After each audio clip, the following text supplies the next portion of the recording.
A lo largo de la historia, la humanidad ha sellado acuerdos que han definido imperios, religiones y destinos individuales. Algunos fueron escritos en piedra, otros en pergaminos sagrados, y otros nunca quedaron registrados. Desde las primeras civilizaciones en Mesopotamia hasta los rituales documentados en la Europa medieval, el concepto de pacto ha sido una constante en nuestra evolución cultural, aunque su significado haya cambiado con cada época. Pero más allá del mito y la superstición, ¿qué es realmente un pacto? ¿Un contrato simbólico? ¿Una estructura de poder? ¿O la evidencia de que el ser humano siempre ha intentado negociar con lo invisible?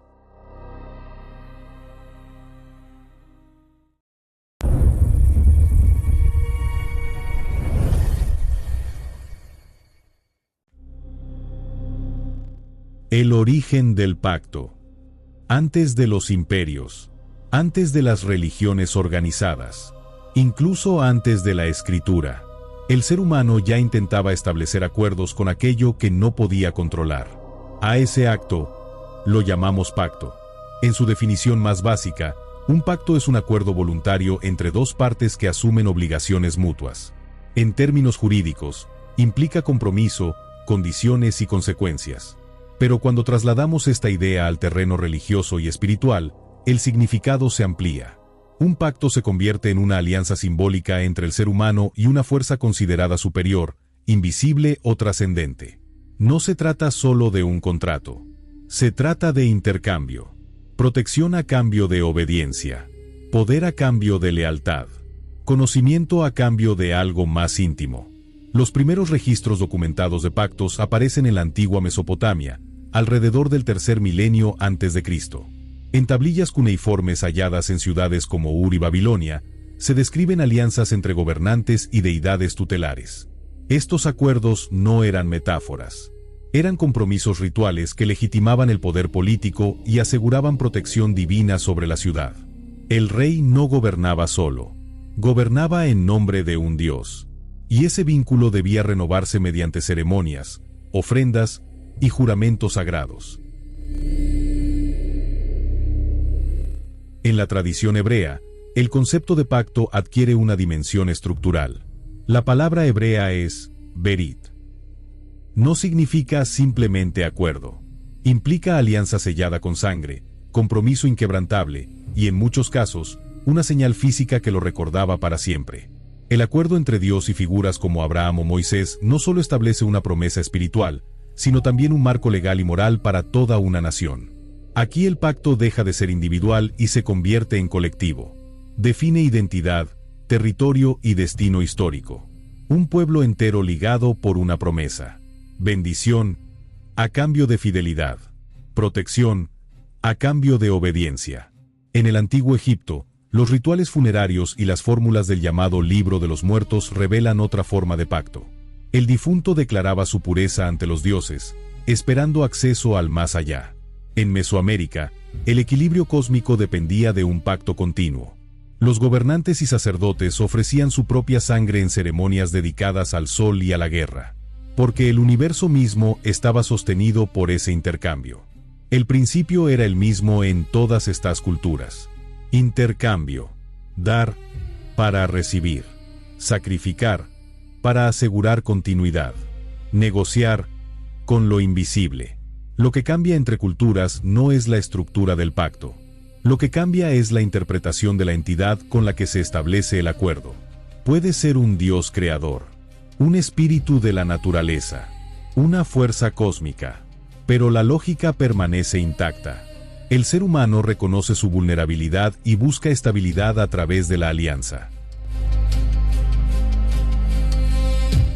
Tal vez el pacto no nace del miedo, sino de la conciencia del límite, de entender que hay fuerzas que nos superan, y de intentar, por todos los medios posibles, dialogar con ellas. Pero con el paso del tiempo, el concepto de pacto comenzó a transformarse. No porque el ser humano dejara de negociar con lo invisible, sino porque el mapa de lo invisible cambió por completo. De alianza sagrada, pasó a convertirse en algo más oscuro, más individual y profundamente polémico.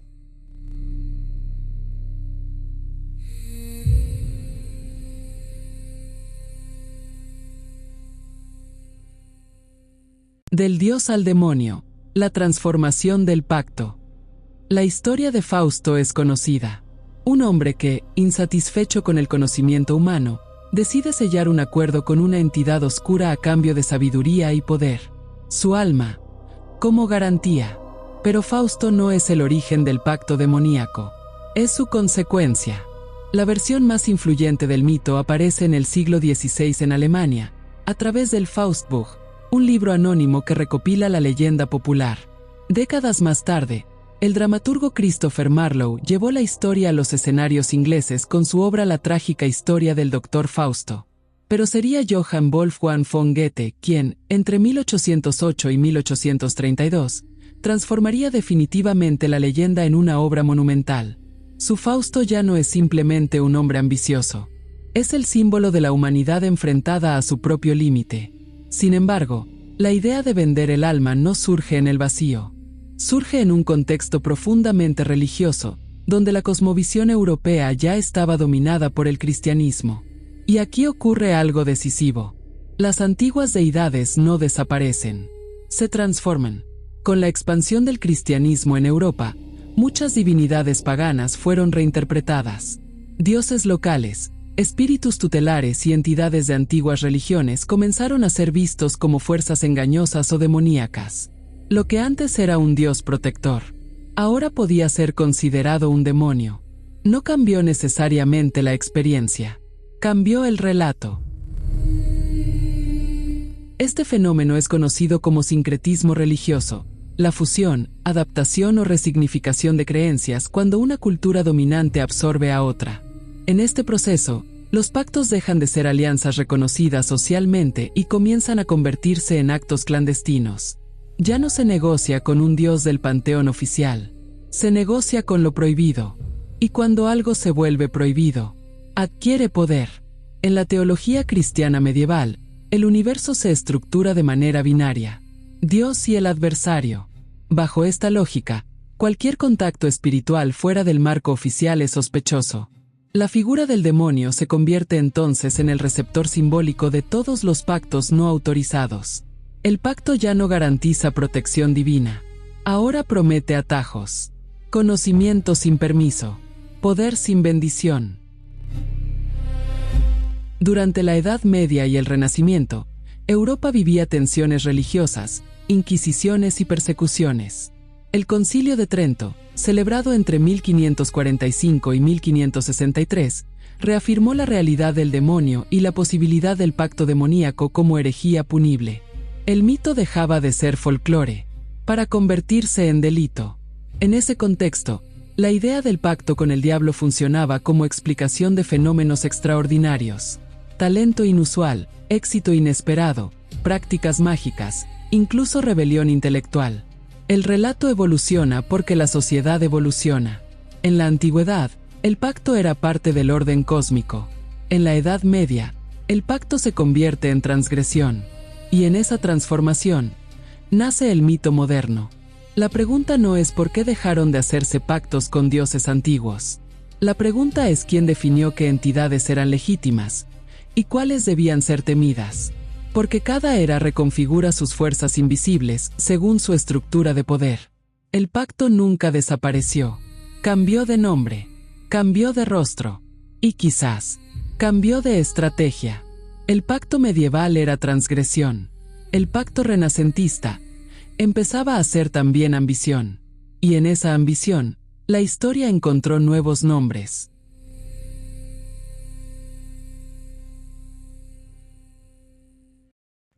Rostros del pacto. Todo mito necesita un rostro. Y en el siglo XVI, Europa encontró el suyo.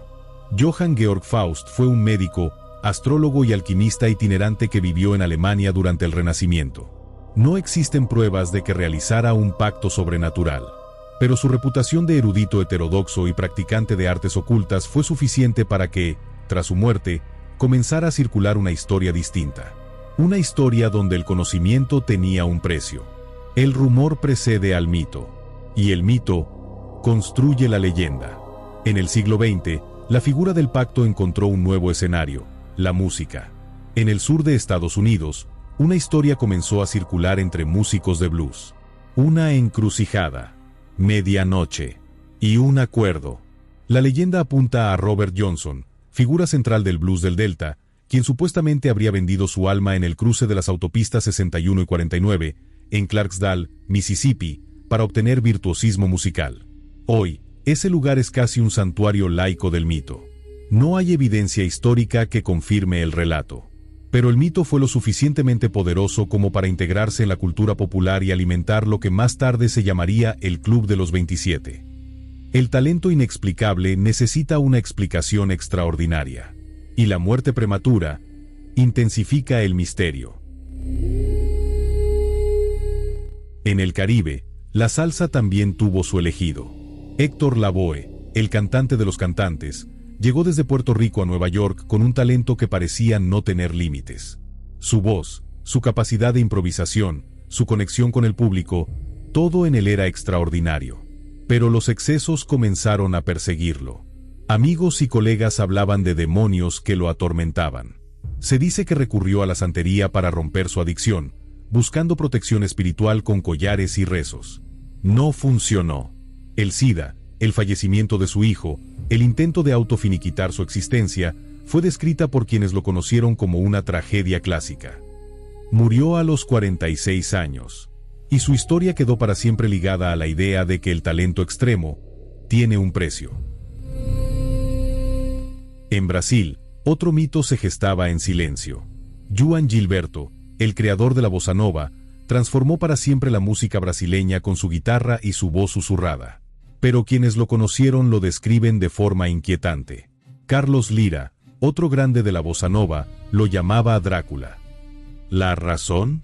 Nunca salía a la luz. Vivió sus últimos 40 años en un autoexilio voluntario, encerrado en un apartamento en Río de Janeiro. Se presentaba en vivo solo cuando necesitaba dinero. Abandonaba proyectos en la cima del éxito. Y estaba convencido de enfermedades que ningún médico podía encontrar. La comparación con Robert Johnson no es casual. Ambos músicos, ambos perseguidos por algo invisible, ambos rodeados de misterio. ¿Genio excéntrico? ¿O algo más? En México, la figura de Juan Gabriel también fue rodeada por rumores populares que atribuían su éxito a fuerzas ocultas. Una narrativa común cuando el talento desafía las expectativas sociales. Y en la música anglosajona, nombres como Jimi Hendrix, Janis Joplin y Kurt Cobain serían asociados culturalmente a esa misma narrativa. Éxito meteórico, genialidad disruptiva y final trágico. El Club de los 27 se convirtió en la versión moderna del pacto. No por pruebas concretas, sino por la persistencia del arquetipo. No se trata de pruebas, se trata de símbolos.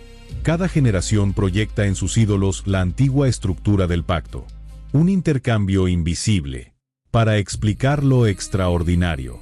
Desde alquimistas renacentistas hasta estrellas de rock, el relato evoluciona, pero conserva su núcleo.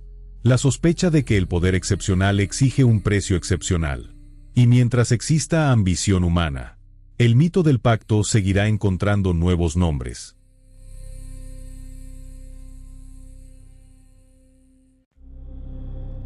El ritual y la construcción del poder. Si el pacto ha atravesado siglos, entonces también ha desarrollado una forma, una estructura ritual que se repite, con variaciones, en distintas culturas y épocas. En la mayoría de los relatos tradicionales, el pacto sigue un patrón simbólico claro. Primero, la invocación, el llamado a una presencia invisible. Segundo, la declaración de intención, el deseo, la ambición, lo que se busca. Tercero, el intercambio, algo se entrega, algo se recibe. Y finalmente, la confirmación, un acto que sella el acuerdo para siempre. Un espacio aislado, un momento liminal, una frontera entre mundos. La antropología ha estudiado este fenómeno con profundidad. Víctor Turner, en su obra cumbre El proceso ritual, analiza lo que llamó la fase liminal, ese estado intermedio donde el sujeto ya no es quien era, pero aún no es quien será. Durante la liminalidad, los iniciados carecen de estatus, propiedad, vestimenta distintiva o rango. Se sitúan entre la espada y la pared de la estructura social. Es un espacio de invisibilidad social. Y es precisamente en ese vacío donde ocurre la transformación, donde lo sagrado puede manifestarse, donde el pacto puede sellarse. Turner llamó comunitas a esa experiencia de igualdad absoluta que surge en el proceso ritual, un vínculo humano espontáneo, inmediato y no estructurado. El momento en que las personas se encuentran como seres humanos plenos, fuera de sus roles sociales. ¿No es acaso esa misma experiencia la que describe quien dice haber cruzado un umbral y encontrado algo al otro lado? La leyenda de Robert Johnson resume esa estructura. El cruce de caminos no es casual. En muchas tradiciones, la encrucijada representa un punto de transición, donde se cruzan realidades. Es un espacio liminal por excelencia. La medianoche simboliza el límite entre un día y otro. El instrumento entregado y devuelto con maestría representa la transformación. No es un manual, es una narrativa simbólica. Pero las narrativas moldean comportamiento. Cuando una historia se populariza, se convierte en modelo. La cultura de masas del siglo XX amplificó la idea del pacto como atajo hacia el éxito. Y en ese punto, el concepto deja de ser exclusivamente religioso. Se convierte en psicológico y social.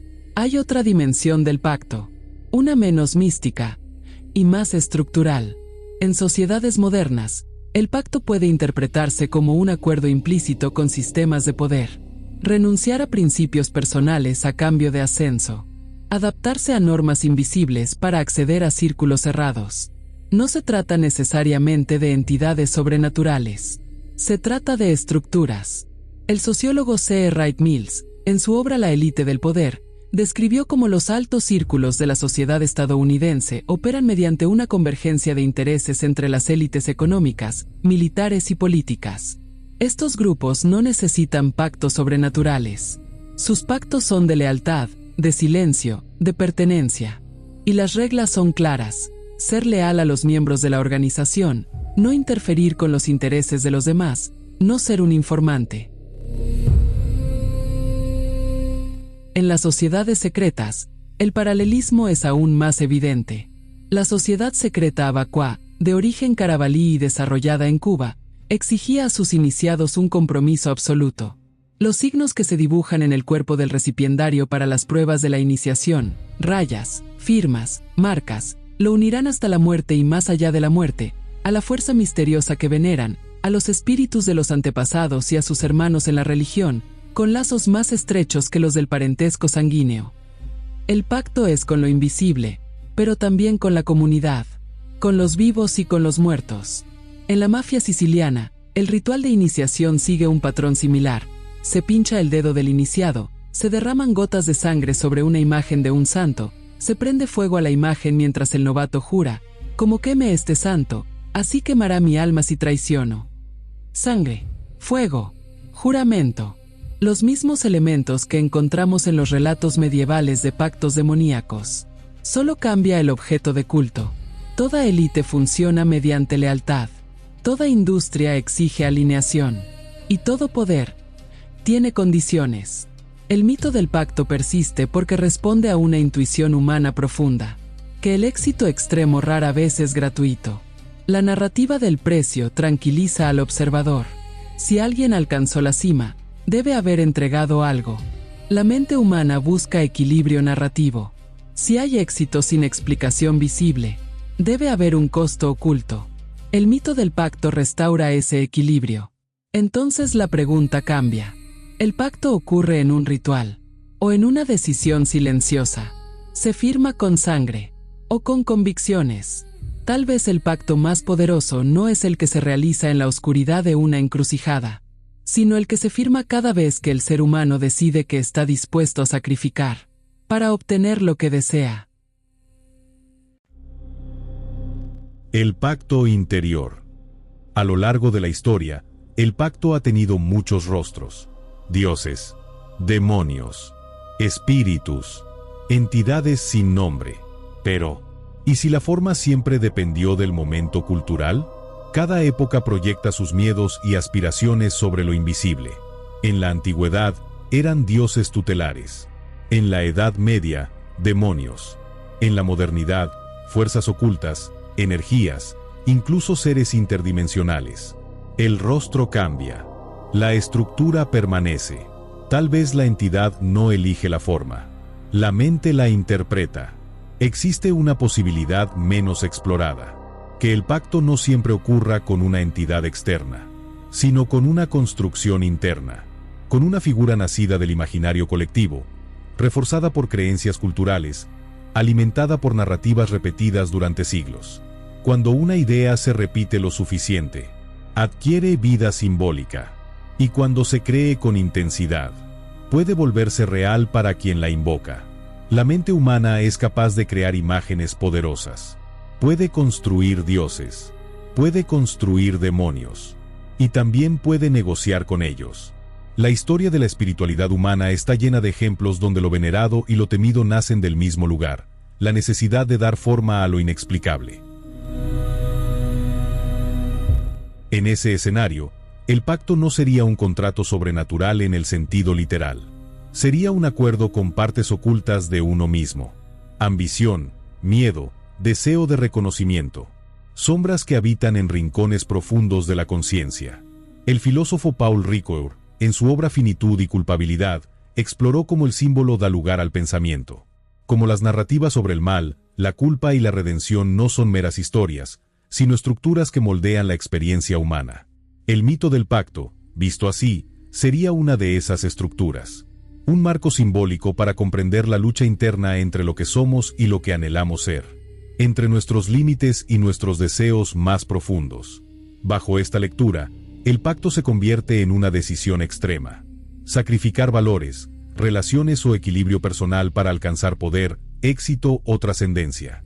No hay fuego ni azufre. Hay determinación y consecuencias. Pero el mito no solo vive en la mente individual, también vive en el mercado. La industria del entretenimiento ha comprendido el poder narrativo del pacto. El éxito necesita misterio. La fama necesita una historia que la haga extraordinaria.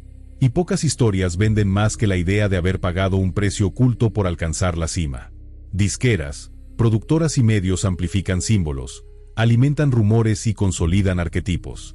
No necesariamente como conspiración, sino como estrategia narrativa. Porque el misterio vende, y el poder se protege tras el misterio. El sociólogo alemán Max Weber, a principios del siglo XX, analizó lo que llamó dominación carismática, esa forma de autoridad que no depende de normas ni tradiciones, sino de la devoción de los seguidores hacia una persona considerada extraordinaria. El carisma, según Weber, es inestable por naturaleza. Necesita ser constantemente demostrado, alimentado, protegido. ¿Y qué mejor protección que el misterio? ¿Qué mejor demostración que la sospecha de un pacto? Entonces el pacto puede existir en múltiples niveles. Como ritual religioso, como mito cultural, como herramienta de marketing, o como confrontación íntima con el propio deseo. En la literatura, el tema ha sido explorado una y otra vez. Oscar Wilde, en el retrato de Dorian Gray, construyó una de las versiones más inquietantes del pacto moderno. Dorian no vende su alma a cambio de talento o dinero. La vende a cambio de algo más sutil, la juventud eterna. Su rostro no envejece. Su retrato carga con las marcas del tiempo y la corrupción. El pacto, aquí, no necesita demonios. Necesita un deseo profundo, y la decisión de entregarlo todo por él. Wilde escribió en el prefacio: el artista es el creador de cosas bellas. Revelar el arte y ocultar al artista es la meta del arte. Pero en el mito del pacto, el artista nunca queda oculto. Queda expuesto por su propia leyenda. Tal vez nunca se trató de vender el alma. Tal vez siempre se trató de decidir qué parte de nosotros estamos dispuestos a entregar. ¿Y a quién?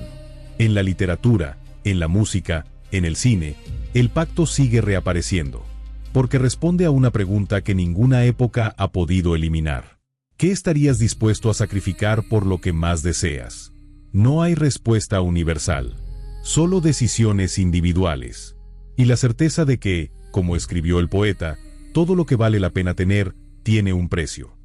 El pacto, Al final, no es un evento. Es una pregunta. Una que cada generación responde a su manera. Nuestros ancestros dejaron registros en piedra, inscripciones, templos, códices y edificaciones dedicadas a entidades que consideraban reales. Pactaban con dioses del cielo, del inframundo, del agua o del fuego. Y esos acuerdos formaban parte del orden natural de su mundo. Con el paso del tiempo, el sincretismo transformó esos dioses. Lo que fue venerado, pasó a ser temido. Lo que fue sagrado, se convirtió en prohibido. Y el pacto dejó de ser una alianza colectiva para convertirse en un acto clandestino. El miedo reconfigura los símbolos. Y los símbolos reconfiguran la mente. Durante la Edad Media y los siglos posteriores, el pacto se sistematizó. Aparecieron grimorios, tratados, fórmulas rituales. El mito se convirtió en estructura, y la estructura, en tradición esotérica. Más adelante surgirían corrientes espiritistas, sociedades místicas y escuelas ocultistas que reinterpretaron el contacto con entidades bajo nuevas narrativas. Cada época renombra lo invisible, pero rara vez abandona la idea de negociar con ello. En la era moderna, el pacto encontró un nuevo escenario: la industria del entretenimiento, música, cine, televisión. El mito se volvió espectáculo. Y algo curioso ocurre aquí. Las historias de pactos casi siempre rodean a figuras visibles. Artistas, celebridades, figuras públicas. Rara vez se documentan pactos atribuidos a personas comunes en registros formales. Existen rumores locales, historias de pueblo, narraciones orales. Pero el gran relato del pacto moderno casi siempre gira en torno al espectáculo. Y eso plantea una pregunta legítima. ¿Es coincidencia? ¿O el misterio potencia la atención? En marketing, el símbolo es poder. Un artista envuelto en misterio genera conversación. La conversación genera atención. Y la atención genera valor económico. No necesariamente como conspiración organizada, sino como comprensión profunda de cómo funciona la psicología colectiva. El ser humano se siente atraído por lo prohibido, por lo oculto, por aquello que parece tener un precio secreto. Desde los templos antiguos hasta los escenarios contemporáneos, el pacto ha cambiado de nombre, de rostro y de narrativa, pero siempre ha cumplido la misma función: explicar lo extraordinario, justificar el poder y dar sentido al sacrificio. Tal vez el pacto no depende de una entidad fija, depende de la época, de la cultura, del relato dominante y del deseo humano de que el misterio sobreviva incluso después de la muerte. Porque cuando la vida termina, el mito puede comenzar. La pregunta no es si los pactos existen. La pregunta es, ¿qué estamos dispuestos a creer? ¿Y por qué? Tal vez el pacto más real no sea el que se sella con una entidad invisible, sino el que cada persona sella consigo misma. El día que decide que está dispuesto a entregar, qué parte de sí misma está lista a sacrificar. ¿Y a cambio de qué? Ese pacto no necesita testigos, no necesita sangre, no necesita firmas, solo necesita una decisión y la voluntad de vivir con sus consecuencias. El nombre del pacto ha cambiado 1000 veces, pero su esencia permanece, porque mientras exista deseo humano, existirá alguien dispuesto a negociar, incluso con lo invisible, incluso con lo prohibido, incluso consigo mismo. ¿En qué momento de esta historia tu idea sobre los pactos comenzó a cambiar?